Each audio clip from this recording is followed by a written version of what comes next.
What if the most exhausting conversations a person has all day are the ones that never actually take place?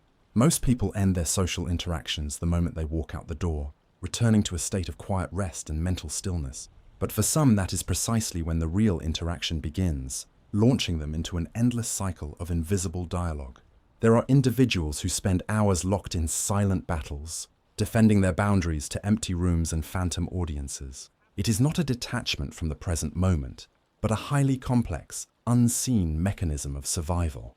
It is the heavy, sinking feeling of articulating the perfect defense to a judge who is not even there to listen. This unspoken burden creates a very specific type of invisible exhaustion, one that comes from living a second parallel life inside the mind.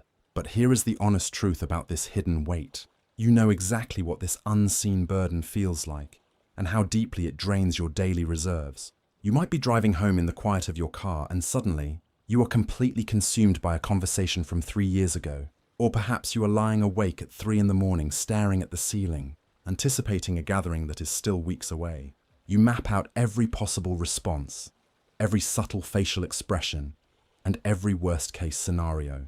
Your mind crafts these detailed narratives with such relentless precision that your physical body begins to react as if it were truly happening right now. You invest an immense amount of emotional energy into these elaborate illusions, trying to find a resolution that always remains just out of reach. Sometimes you are not even arguing. You are simply explaining your perspective, desperately trying to be understood by someone who chronically misunderstands you in reality. You find yourself trapped in loops of conflict, mentally preparing for betrayals that haven't occurred or judgments that exist only in your own fears. The exhaustion that follows is incredibly real, leaving your social battery completely drained before you even step out of your front door. The world simply tells you to stop thinking so much, to just let things go and live effortlessly in the present moment. They make you feel guilty for carrying the weight of these dialogues, treating it as a failure to be present or a symptom of irrational anxiety. This is the painful double-edged sword of possessing such a vivid imagination. It allows you to see all possibilities, but it forces you to feel the weight of every single one. If we go one layer deeper, we uncover exactly why your brain refuses to let these ghost conversations go. Your mind is not broken, and you are not intentionally trying to torture yourself with these endless mental loops. What you are experiencing is deeply rooted in the way a highly sensitive nervous system processes an overwhelming, unpredictable world. Psychologists often point to an area of the brain known as the default mode network, which handles our internal reflections, daydreaming, and self-evaluation. This specific network becomes highly active when your mind is at rest, when you are no longer forced to focus on external tasks. For individuals who are naturally introverted or socially anxious, this network operates in a constant humming state of hypervigilance. Because the external world often feels chaotic and incredibly draining, your brain tries to protect you by anticipating every possible outcome. Think of it as a highly advanced, heavily guarded mental rehearsal room. Your brain acts as a brilliant supercomputer, running complex social simulations in the background to ensure you are never caught off guard again. But these simulations do not just stay in your head. They echo intensely throughout your entire physical body. When you replay a frustrating interaction, your heart rate accelerates, mimicking the exact cardiovascular stress of a real-life confrontation.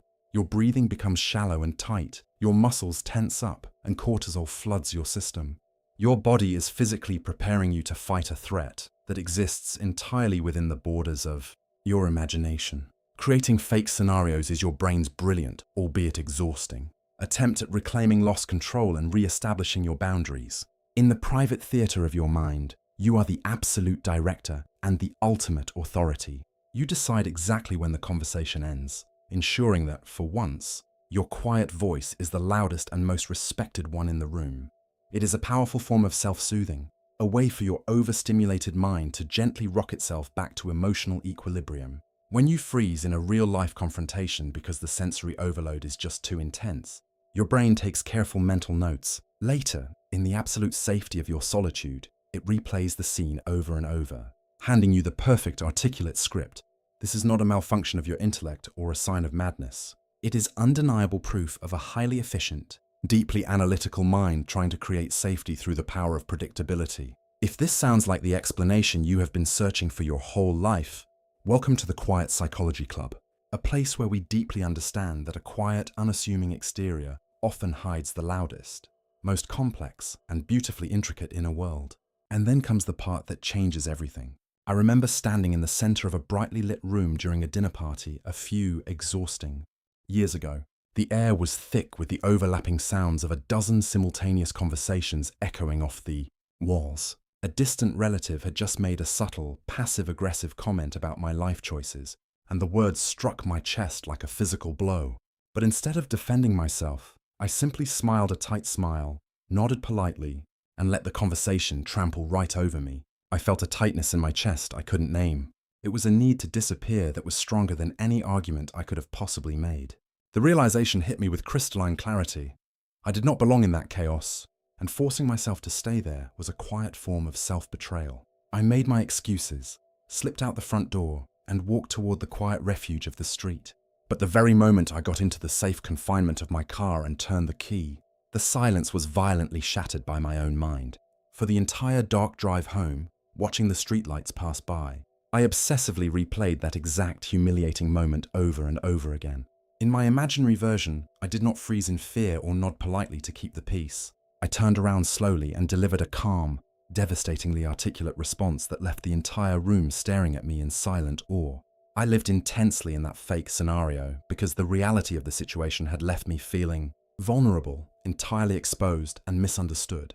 This is where most people get it wrong about highly observant, introspective individuals. We are constantly told that retreating into the vastness of our minds is a tragic weakness, an inability to face the harsh realities of the physical world. We are made to believe that because we cannot always speak up in the unpredictable heat of the moment, we are somehow less capable or less intelligent. So we try to force ourselves to be normal, attempting to match the fast-paced, aggressive energy of a society built entirely for extroverts. We push ourselves into crowded rooms. We force the superficial small talk, and we swallow our profound discomfort. We do this hoping that this time we won't freeze when challenged, that this time we will find the words immediately. But when the overstimulation inevitably shuts us down, we retreat feeling like we have failed yet another basic human test. We carry the heavy hangover of socialization back into our private spaces, convinced that our quietness is a fatal flaw. This constant failure to meet that impossible, extroverted standard only fuels your endless cycle of imaginary arguments and exhausting mental retries. You beat yourself up for not being quick enough, sharp enough, or brave enough in the real world, using your imagination to punish yourself for your gentle nature. You need to finally understand the true hidden reality of your introspective, deeply observant mind. It is not a sign of weakness, it is a sign of profound emotional intelligence.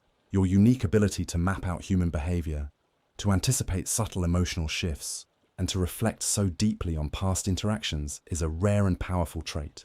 The fact that your mind actually cares enough to seek resolution, even if it is only in your thoughts, shows a deep, unwavering commitment to empathy.